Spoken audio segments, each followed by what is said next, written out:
살아있는 사람들의 하나님이라는 제목으로 하나님의 말씀 증거하도록 하겠습니다. 주님 십자가에 달려 죽으시고 3일째 되는 그날 새벽에 향료를 준비해 달려온 그 여인들이 도착한 무덤에는 그 무덤 입구를 막고 있던 돌은 옆으로 옮겨져 있었고 무덤은 텅 비어 있었습니다. 어쩌면 죽음으로 채워져 있어야 할 예수님의 무덤이 온통 생명의 신비로 채워져 있었다고 해야 하겠습니다. 이 빈 무덤 앞에서 하나님의 천사가 그 여인들에게 이렇게 외쳤습니다. 어찌하여 너희들은 살아계신 분을 죽은 사람들 가운데서 찾고 있느냐? 예수님은 분명히 십자가에서 죽으셨지만 또한 분명히 살아나셔서 더 이상 죽은 자들 가운데 있지 않고 살아 계셔서 하늘에 오르셨고 지금도 우리 가운데 살아 계십니다. 예수님 살아 계십니다. 사랑하는 여러분, 오늘 우리는 예수님을 어디에서 찾아야 하겠습니까? 죽은 자들 가운데서 그 예수님 찾아야겠습니까? 아니면 살아 부활한 사람들 가운데 첫 열매 되신 그 주님을 우리가 찾아야 하겠습니까? 혹시 살아계신 주님을 죽은 사람의 방식으로 또는 죽을 사람의 방식으로 이 세상의 논리와 현실의 틀에 가둔 채 그 주님을 찾고 있지는 않으십니까? 예수님 부활하셨습니다. 하지만 예수님의 부활을 믿지 않는 사람들이 여전히 있습니다. 예수님이 부활하셨다고 하면 웃는 사람들도 많이 있을 거라고 생각합니다. 내가 기독교 교리에 다른 건 웬만하면 다 믿겠는데 죽은 사람이 살아났다라는 그것은 진짜 못 믿겠다. 기독교가 가르치는 윤리적인 가르침들 내가 동의하고 따르겠는데 그런데 죽은 예수가 살아났다고 하면 내가 그건 절대 못 믿겠다 하는 사람들 세상에 여전히 많이 있습니다. 그런데 지금만 그런 것이 아니라 예수님 때도 그랬습니다. 예수님이 죽으시기 전부터 부활을 믿지 못하겠다는 사람들이 있었습니다. 오늘 우리가 함께 읽은 그 본문에 등장하는 사두개파 사람들이 바로 그런 사람들이었습니다. 이 사두개파 사람들은 제사장들이자 산헤드린 공회의 주류였던 그야말로 이스라엘 사회의 종교적인 리더였던 사람들이었습니다. 그런데 그들은 부활을 믿지 않았습니다. 왜냐하면 그들이 권력을 잡고 있었던 그 현실과 부활의 가르침이 너무나 상이했기 때문에 그렇습니다. 여러분 한번 생각해 보시기 바랍니다. 현실의 그 처지와는 너무 다른 이야기. 사람이 죽은 지 사흘 만에 살아났다는 그 말도 안 되는 이야기. 사람들이 도저히 믿지 못하겠다는 바로 그 이야기가 복음의 시작과 끝 아닙니까? 우리가 믿는 이 기독교의 복음 신앙이라는 것이 원래부터 현실의 눈으로 보면 도저히 말이 안 되고 상식 밖의 이야기들이고 현실을 초월하는 저기 저 너머의 이야기 투성입니다. 문제는 이거예요. 오늘 우리는 예배를 드리고 나면 다시 각자의 집으로 돌아가서 현실에 발을 디디고 살아내야 하는데 부활을 믿고 살아가라는 이야기가 도대체 무슨 의미인가? 나는 내일도 출근해야 되고 피곤한 몸을 이끌고 이 고된 세상을 살아내야 되는데 이 부활의 믿음을 가지고 살아내라는 것이 하나님 살아계시고 그리스도께서 살아나셨다라는 말이 도대체 나에게 어떤 의미가 있는지 내 현실과 그 부활신앙을 연결시키는 것이 답답하리만큼 쉽지 않은 그런 이야기입니다. 그래서 다시 내 삶의 결정들은 나의 이성, 나의 경험, 또 내가 살면서 겪어왔던 두려움과 불안에 따라 해나가게 됩니다. 부활을 믿는다고는 하지만 어쩌면 우리는 하루하루의 많은 문제들 앞에서 죽을 자처럼 살고 있는 것이 우리 현실은 아닌가 생각해 봅니다. 오늘 본문에서 예수님은 우리가 지난주 말씀에 이제 보았던 것처럼 예루살렘 시리, 그 성 안으로 들어가셨고, 많은 사람들의 환호를 받으면서 그 성 안으로 들어가셨지만 며칠 있으면 이제 십자가를 앞에 두고 계신 그런 현실에 처해 계셨습니다. 그런데 이 사두개파라는 종교 엘리트 집단이 예수님께 다가와서 말도 안 되는 논리를 통해서 자신들이 부활을 믿지 않는다라는 사실, 또 예수님께서 부활을 가르치시는 것을 무너뜨리려는 억지스러운 노력을 하는 모습을 우리가 보게 됩니다. 오늘 말씀을 통해서 이 사두개파 사람들은 왜 부활을 부정했는가? Why? 그리고 예수님께서는 어떻게 성경을 통해 그 부활을 증명하셨는가? How? 그리고 우리는 이 부활의 진리 앞에서 어떤 삶을 살아갈 것인가? What? 그래서 오랜만에 Why, How, What의 그 설교를 하려고 합니다. 본문 27절 말씀을 보면 부활이 없다고 주장하는 사두개파 사람 가운데 몇 사람이 와서 예수께 물었다라고 소개하고 있습니다. 여러분, 이 표현이 굉장히 이상하고 모순적인 표현이라는 생각이 혹시 드십니까? 사두개파 사람들은 누구죠? 사두개파 사람들은 아까 말씀드린 것처럼 구약시대에 제사장 사독의 후손들로 바벨론 포로 이후 이제 예루살렘으로 돌아와서 성전을 재건할 때부터 이스라엘 백성을 위한 제사장 임무를 담당했던 사람들입니다. 모세의 형 아론의 아들 엘르아살까지 족보가 이어지면서 예수님 시대에 이르러서는 성전의 제사를 주관하며 유대사회의 중심 세력으로 자리 잡았던 그런 세력이었습니다. 그래서 사두개파 사람들은요, 유대인 최고 의결기관이었던 산헤드린 공회에서도 가장 주류의 주도적인 위치를 차지하고 있는 사람들이었습니다. 숫자적으로는 적은 사람들이었지만 막대한 부와 정치적인 권력을 소유한 굉장히 소수정의 엘리트 집단이었습니다. 기득권을 갖고 있었겠죠. 자신들이 이미 확보한 그 권력을 절대로 포기하지 않으려고 하는 그런 사람들이었습니다. 이런 소수 엘리트 집단은 지금도 있죠. 우리가 살고 있는 이 미국에도 있고 또 대한민국 땅에도 있습니다. 이 사람들은 스스로 굉장히 잘났다라는 그 자아도취에 늘 빠져 있었기 때문에 자신들의 세력, 자리, 위치, 이것을 지키는 것이 그 어떤 것보다도 중요한 사람들이었습니다. 이스라엘 사회에서는 그렇게 영적으로 가장 중요한 위치에 있던 사람들이었지만 굉장히 모순적이고 놀랍게도 부활이 없다고 주장하던 사람들이었습니다. 우리가 잘 아는 바리새파 사람들은 이제 부활을 믿는 사람들이었지만 이 사두개파 사람들은 부활이 없다고 말했어요. 천국도 없고 지옥도 없다라고 생각했습니다. 죽으면 끝이라고 생각했습니다. 그런데 여러분, 만약에 오늘날의 종교 지도자들로 종교적인 리더로 여겨지는 목사들이나 또 카톨릭의 신부들이 천국도 없고 지옥도 없고 죽으면 끝이다라고 설교한다면 그거 정말 이상한 일이겠죠. 아니, 죽으면 끝이고 천국도 없고 지옥도 없으면 설교라는 걸 할 것이 별로 없죠. 하나님의 말씀을 따라야 된다라고 가르칠 근거도 별로 없습니다. 그런데 왜 그런 일이 일어났을까요? 그것은 사두개파 사람들이 가지고 있었던 그 권력을 지키기 위하여 현실과 타협했기 때문이었습니다. 이 로마 제국의 통치하에서 굉장히 막대한 부와 권력을 가지고 있었던 이 사람들이 로마 권력과 긴밀하게 내통하고 있었고 협력하고 있었기 때문에 자신들의 사회적 정치적 지위를 유지하기 위해서는 로마의 눈치를 보면서 타협할 수밖에 없었습니다.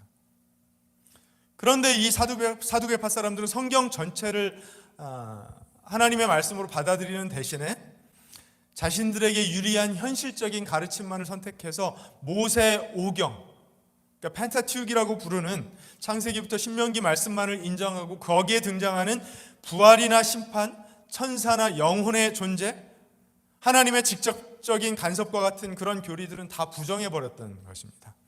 현실에 부합하지 않는 것으로 판단되는 성경의 내용들은 제거하고 배척하면서 실질적으로는 사람들이 그냥 쉽게 붙들 수 있는 윤리적인 가르침만을 가르쳤던 것입니다.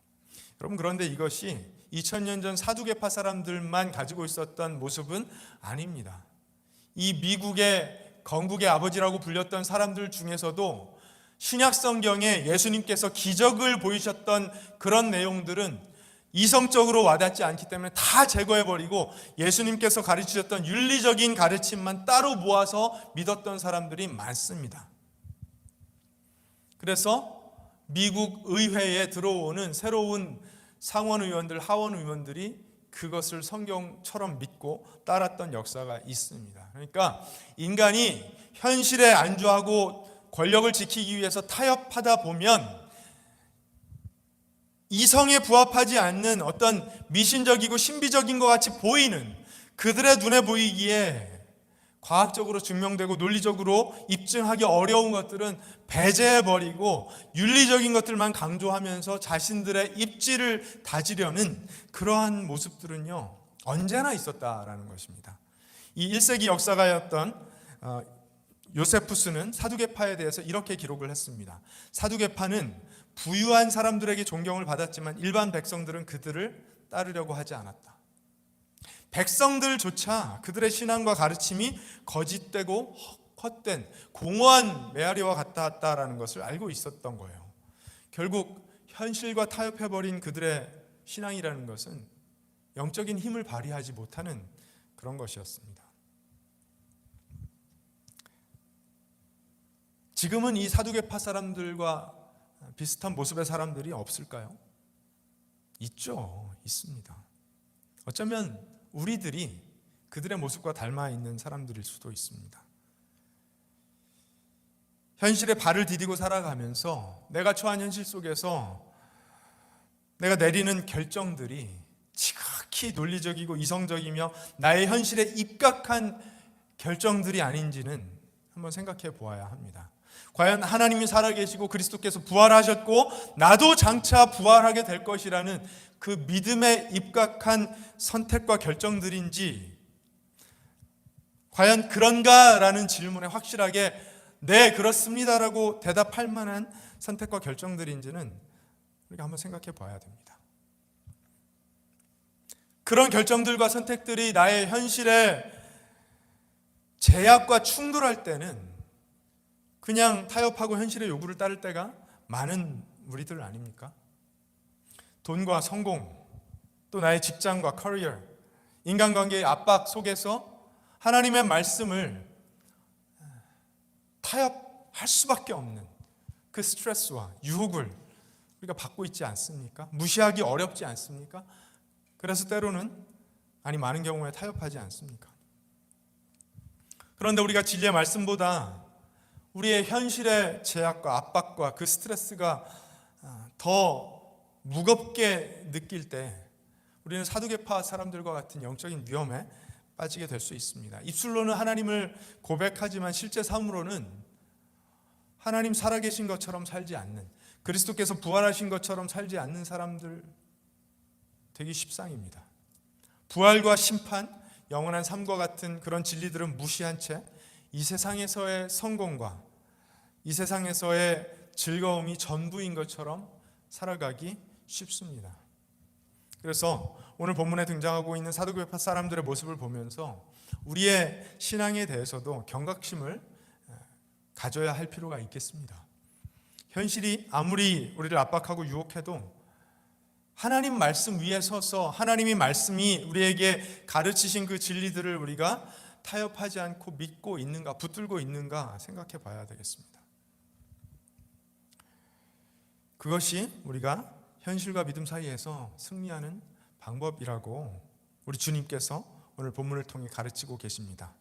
이 사두개파 사람들은요, 자신들의 위치를 지키기 위해서 지금 새로운 세력으로 부상하고 있었던 예수님을 좋게 봐줄 수가 없었던 것입니다. 반드시 이 예수를 제거해서 자신들의 권력과 위치를 지켜야만 했습니다. 군중들의 환호를 받고 예루살렘으로 입성했던 그 예수를 함정에 빠뜨리고 싶어서 자신들의 이 궤변과 극단적인 논리를 통해 예수님의 주장을 무너뜨리려고 했던 것 같습니다. 그래서 현실에서는 도저히 벌어지지 않을 만한 이 굉장히 비약된 예시를 마치 성경의 말씀을 근거 삼아서 부활은 절대 있을 수 없다, 만약에 부활이 있다면 그것은 너무나 모순적인 일이다, 이걸 주장하려고 했습니다. 형이 자식을 낳지 못한 채 죽으면 동생이 그 형수를 아내로 맞아서 형을 대신해서 상속자로 세우는 그 신명기 25장의 말씀을 근거 삼아서 만약에 7형제가 한 여자와 모두 결혼했다가 다 죽어버리고 그 여자까지 죽으면 부활한 후에 누가 그 아내의 남편이 될 것인가, 이 여자는 누구의 아내가 될 것인가를 묻고 있습니다. 이거 부활이 만약에 실제라면 너무나 황당하고 혼란스러운 일이 벌어지는 것 아니냐라고 주장하고 싶은 것입니다.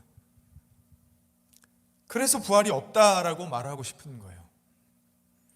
그런데 이런 말도 안 되는 논리에 넘어가실 예수님이 아니시죠. 이 질문에 대해서 예수님께서 명확하게 대답해 주십니다. 먼저 예수님은 이들의 근본적인 문제를 지적을 하세요. 이 논리에 넘어가시는 것이 아니라 마태복음 22장 29절에 보면 예수님께서 이렇게 말씀하셨습니다. 오늘 본문과 동일한 사건을 다루고 있는 말씀인데요. 너희는 성경도 모르고 하나님의 능력도 모르기 때문에 잘못 생각하고 있다. 아니, 이 무슨 말씀이죠? 사두개파 사람들은 제사장파 사람들이에요. 그러니까 누구보다도 하나님의 말씀을 알고 있어야 될 사람들이고, 하나님의 말씀을 알고 있다고 생각해서 신명기 25장 말씀을 근거 삼아서 지금 억지 논리를 펴려고 했던 거잖아요. 그런데 예수님께서 말씀하세요. 너희는 성경도 모르고 하나님의 능력도 모르기 때문에 잘못된 생각을 하고 있는 것이다. 성경을 알지만 모른다라는 것입니다. 사두개파 사람들의 가장 큰 문제는 성경을 잘못 이해하고 하나님의 능력을 과소평가한 데 있었다라는 것입니다. 무슨 말씀이죠? 이 사람들은 부활 이후의 삶을 이 땅에서의 삶의 연장선으로만 생각하고 있었던 거예요.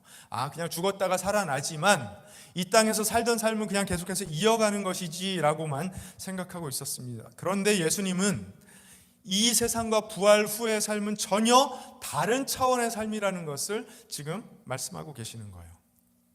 34절부터 말씀을 볼까요? 예수께서 그들에게 말씀하셨다. 이 세상 사람들은 장가도 가고 시집도 가지만 저 세상과 죽은 사람들 가운데서 살아나는 부활에 참여할 자격을 얻은 사람은 장가도 가지 않고 시집도 가지 않는다. 그들은 천사와 같아서 더 이상 죽지도 않는다. 그들은 부활의 자녀들이므로 하나님의 자녀들이다. 예수님께서 이렇게 말씀하신 것은 부활 이후의 삶이 지금 우리가 살고 있는 현실의 삶과는 완전히 다른 삶이라는 것을 강조하시는 말씀입니다. 부활한 후에는 결혼도 없고 자녀를 낳는 일도 없고 죽음도 없다라는 것입니다. 그러니까 이 결혼이라는 제도는 인간이 이 땅에 살아가면서 가정을 이루고 자녀를 출산하여서 민족을 이루고 이 인류 사회라는 것을 이루기 위해서 필요한 것인데, 왜냐하면 죽으면 사라지고 그 자손들이 그 삶을 이어서 살기 때문에 필요한 것이 결혼이라는 제도이고 부부라는 제도이고 또 자녀를 낳는 과정인데, 그런데 부활 이후에 영원히 살게 된다면 더 이상 결혼할 필요도 없고 부부로 살 이유도 없고 자녀를 출산할 이유도 없다라는 것입니다. 왜냐하면 죽지 않을 것이니까요. 그렇죠? 모두가 다 하나님의 자녀가 되어서 영원토록 영광스러운 삶을 누리게 될 것이기 때문에 부활한 사람들은 마치 지금의 천사들과 같은 그런 삶을 살게 될 것이라는 것입니다.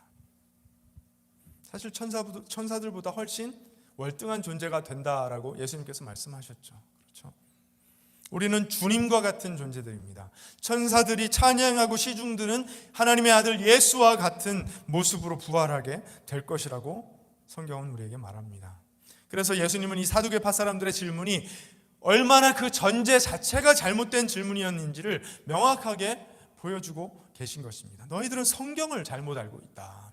성경만 잘 알았어도 이와 같은 말도 안 되는 억지 질문 하지 않을 터인데, 제사장이라는 사람들이, 사두개파 사람들이라는 사람들이 성경을 모르고 있는 것이다.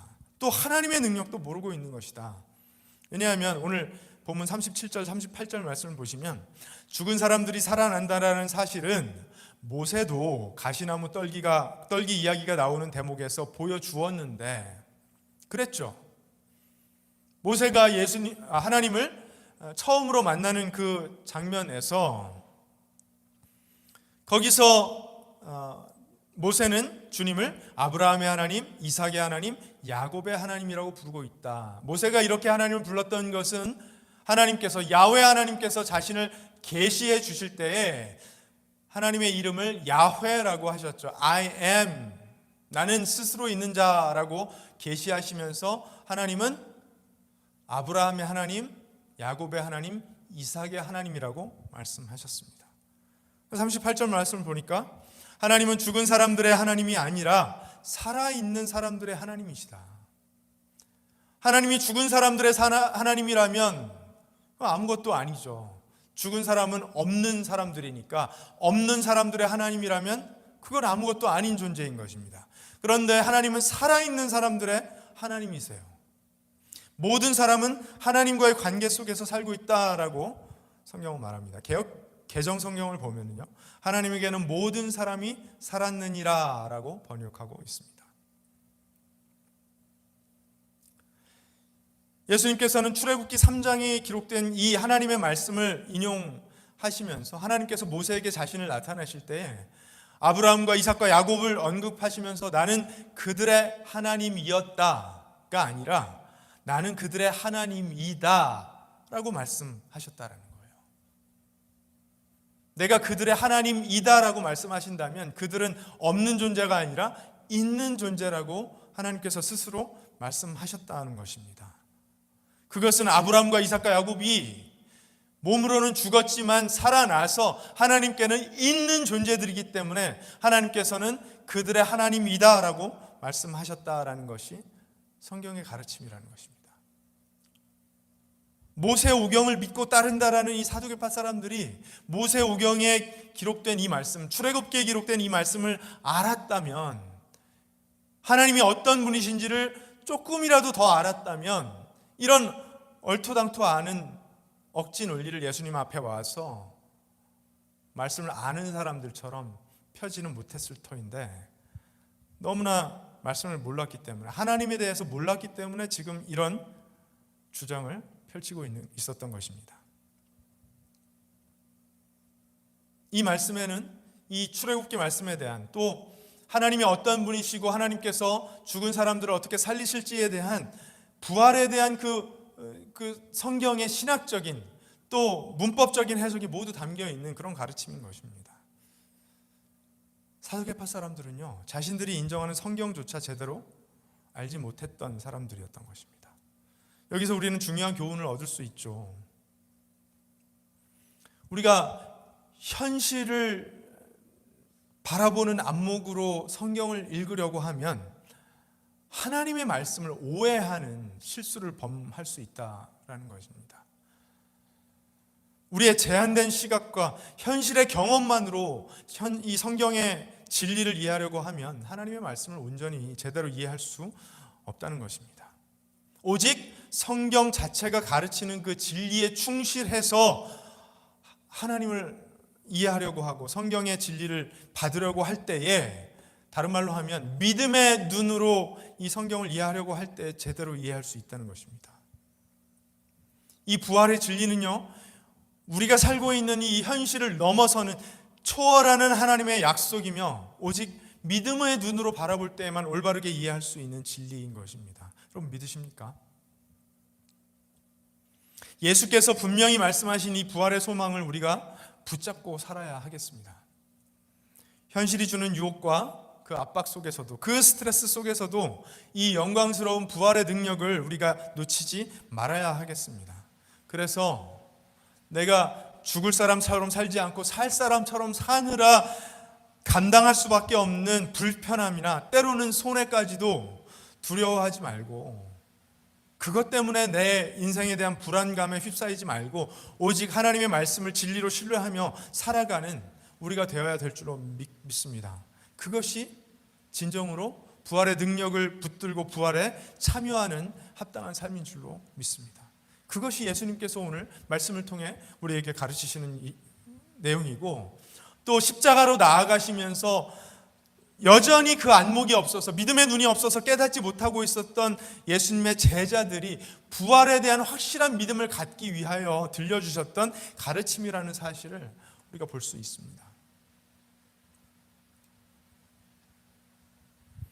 예수님의 이 말씀에 입각한 대답을 듣고 우리가 마땅히 보여야 될 반응은요, 예수님의 말씀이 옳습니다. 저는 더 이상 어떤 억지 논리 펴지 않겠습니다. 의심하지 않겠습니다. 주님의 말씀을 따라 살겠습니다. 이런 고백이 있어야 될 줄로 믿습니다. 율법학자들 가운데 몇 사람이 그렇게 말했죠. 선생님, 옳은 말씀입니다. 그들은 감히 예수께 더 이상 질문을 하지 못하였다.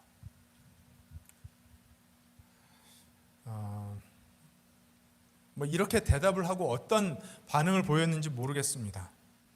그런데 굉장히 클리어하게 선생님 옳은 말씀입니다.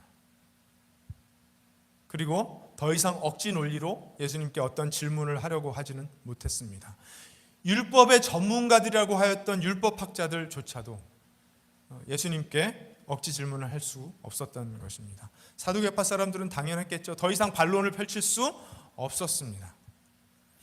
하나님의 말씀에 기초한 예수님의 이 해석은요, 사람들의 입을 닫게 만드는 그런 답변이었던 것입니다. 그런데 우리가 주목해야 될 지점이 하나 있어요. 예수님의 그 탁월한 지식과 논리에 압도당해서 예수님 말씀이 옳다고 대답을 했다고 해서 그 마음이 회심을 하고 영적인 안목이 트여서 하나님의 나라를 바라보게 되었다라는 말씀으로 이어지지는 않는다는 것입니다.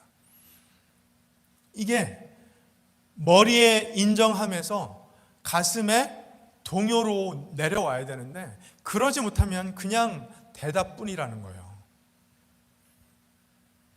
주님의 말씀이 옳습니다 하지만 실제로 예수 그리스도를 믿고 따르기로 결단하여 예수님을 따라갔던 사람들은 없는 거예요. 성경이 옳다는 것을 머리로는 인정하지만 삶의 방향을 온전히 바꾸지 않는 모습과 같은 모습입니다. 하나님의 말씀이 참되다는 것에서는 언제나 고개를 끄덕이지만 그 마음은 여전히 돌이키지 못하고 결단하지 못하는 그 모습과 같은 모습이라고 하겠습니다. 진리가 무엇인지 아는 것과 그 진리를 온 삶으로 끌어안고 따라 사는 것 사이에는요, 아주 깊은 간극이 있어요. 바로 그 점이 우리가 주의하고 또 도전받아야 될 지점인 줄로 믿습니다.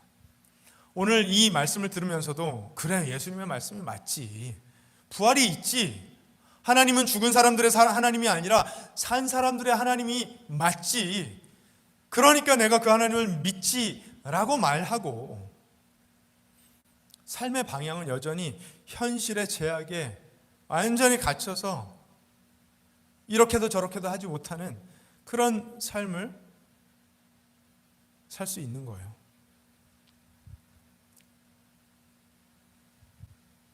대가를 치르는 결정들, 선택들을 해야 되고, 또 하나님 나라를 위한 우선순위를 구별하는 삶을 살 수 있어야 되는데, 그러기가 너무 힘든 것입니다. 스트레스 때문에, 피곤함 때문에, 불안감 때문에, 두려움 때문에 그렇게 하기가 너무 피곤하고 답답한 것입니다. 그러나 여러분, 하나님의 말씀은 단지 우리의 고개를 끄덕이게 하기 위한 어떤 책이 아닙니다. 성경은 우리의 삶을 바꾸는 능력을 담은 책인 줄로 믿으시기 바랍니다. 하나님의 말씀이에요. 하나님의 말씀은 살아있고 활력이 있어서 우리의 생각과 뜻을 꿰뚫는 능력이 있는 진리입니다. 그러므로 그 말씀 앞에 선 우리는 단순하게 고개를 끄덕이는 동의를 넘어서 우리의 삶의 변화와 순종을 하나님 앞에 드려야 될 줄로 믿습니다. 내가 더 이상 따질 수는 없지. 이 말씀에, 이 대답에 더 이상 반론을 펼칠 수는 없겠다 하고 그냥 돌아서 가는 것이 아니라 나의 고집과 나의 뜻을 꺾어서 주님 말씀이 옳습니다, 주님 말씀대로 살겠습니다 하고 그 말씀대로 사는 실질적인 순종이 우리에게 필요하다는 것입니다. 예수님은 35절 말씀에 죽은 자 가운데서 부활함을 얻기에 합당히 여김을 받은 자들이라고 말씀하셨습니다. 누가 이 영광에 합당한 사람들입니까? 단순히 진리를 안다고 고개를 끄덕이는 사람들입니까? 아니면 진리를 믿고 그 진리 위에 삶의 토대를 세우고 그 진리를 따라 사는 사람들입니까? 당연히 그 진리를 따라 사는 사람들이죠. 사랑하는 여러분, 그래서 우리는 다시 한번 결정해야 됩니다. 하나님의 말씀을 단순한 지식으로만 알고 있을 것인지 아니면 삶으로 살아낼 것인지 결정해야 됩니다. 사두개파 사람들처럼 내가 가지고 있는 그 눈꽃만큼의 권력과 위치를 지켜내기 위해서 현실에 무릎 꿇을 것입니까? 아니면 예수님의 말씀처럼 변하지 않는 영원한 진리 앞에 굳건하게 설 것입니까? 이 부활주일 예배를 하나님 앞에 올려드리면서 얼마나 좋은 기회인지 모릅니다. 부활의 소망을 약속으로 받은 우리는 다시 한번 새롭게 우리의 마음을 돌이키고 결단할 기회를 얻은 줄로 믿습니다. 하나님의 말씀 앞에 엎드릴 수 있는 기회를 얻은 줄로 믿습니다. 말씀을 들은 대로 헌신하고 우리의 삶의 우선순위를 구별하고 그 말씀을 따라 살아볼 결단을 할 기회를 얻은 줄로 믿습니다. 아니, 그 결단을 할 수밖에 없는 영광 앞에 우리가 노출된 줄로 믿습니다. 십자가에서 예수님께서 우리에게 보여주신 그 사랑과 부활하셔서 우리에게 약속해 주신 그 영원한 생명의 소망은 우리의 삶을 뒤집고도 남는 그런 능력이 있는 사랑과 소망인 줄로 믿습니다. 의심하는 사람들은 언제나 있습니다. 나름대로의 논리를 펼치는 사람들은 언제나 있었습니다. 고린도 교회에도 그런 사람들이 있었던 것 같습니다. 그래서 바울이 고린도 교회에 편지하면서 그 사람들에게 이렇게 말합니다. 이 말씀이 오늘 우리에게도 우리의 심장 깊숙이 와닿는 그런 말씀이 되었으면 좋겠습니다. 그리스도께서 죽은 사람 가운데서 살아나셨다고 우리가 전파하는데 어찌하여 여러분 가운데 더러는 죽은 사람의 부활이 없다고 말합니까? 죽은 사람의 부활이 없다면 그리스도께서도 살아나지 못하셨을 것입니다. 그리스도께서 살아나지 않으셨다면 우리의 선포도 헛되고 여러분의 믿음도 헛될 것입니다. 우리는 또한 하나님을 거짓되이 증언하는 자로 판명될 것입니다. 그것은 죽은 사람이 살아나는 일이 정말로 없다면 하나님께서 그리스도를 살리지 아니하셨을 터인데도 하나님께서 그리스도를 살리셨다고 하나님에 대하여 우리가 증언했기 때문입니다. 죽은 사람들이 살아나는 일이 없다면 그리스도께서 살아나신 일도 없었을 것입니다. 그리스도께서 살아나지 않으셨다면 여러분의 믿음은 헛된 것이 되고 여러분은 아직도 죄 가운데 있을 것입니다. 그리고 그리스도 안에서 잠든 사람들도 멸망했을 것입니다. 그리스도 안에서 우리가 바라는 것이 이 세상에만 해당되는 것이라면 우리는 모든 사람 가운데서 가장 불쌍한 사람일 것입니다. 그러나 이제 그리스도께서는 죽은 사람들 가운데서 살아나셔서 잠든 사람들의 첫 열매가 되셨습니다. 한 사람으로 말미암아 죽음이 들어왔으니 또한 한 사람으로 말미암아 죽은 사람의 부활도 옵니다. 아담 안에서 모든 사람이 죽는 것과 같이 그리스도 안에서 모든 사람이 살아나게 될 것입니다. 사랑하는 여러분, 오늘 본문의 말씀은요, 단순히 사두개파 사람과 예수 그리스도의 논쟁으로 끝나는 그런 이야기가 아닙니다. 이 말씀은 이 예배를 드리는 우리 모두를 향한 하나님의 음성인 줄로 믿으시기 바랍니다. 우리가 믿고 있는 이 부활의 교리가 단순히 교리로만 머물러 있지 않고 그 부활의 능력이 오늘 우리 삶의 능력이 되어서 우리를 이끌고 있음을 확신하도록 하나님께서 주신 말씀이라는 사실을 믿으시기 바랍니다. 그래서 우리의 현실로 부활을 의심하고 제한하는 대신 부활의 믿음으로 현실을 바라보아야 합니다. 부활의 믿음으로 현실을 재해석해야 됩니다. 부활의 믿음으로 현실을 넘어서야 하는 것입니다. 그래야 부활에 합당한 자로, 하나님의 자녀로, 천사처럼 죽지 않고 영원히 사는 나라에서 우리가 기쁨 가운데 주님을 만나게 될 것입니다.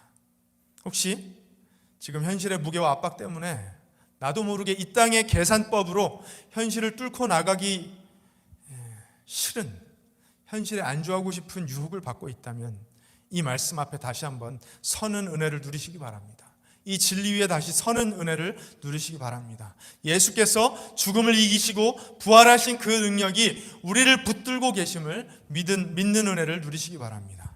그 부활의 주님이 오늘 살아계셔서 우리와 함께 하십니다.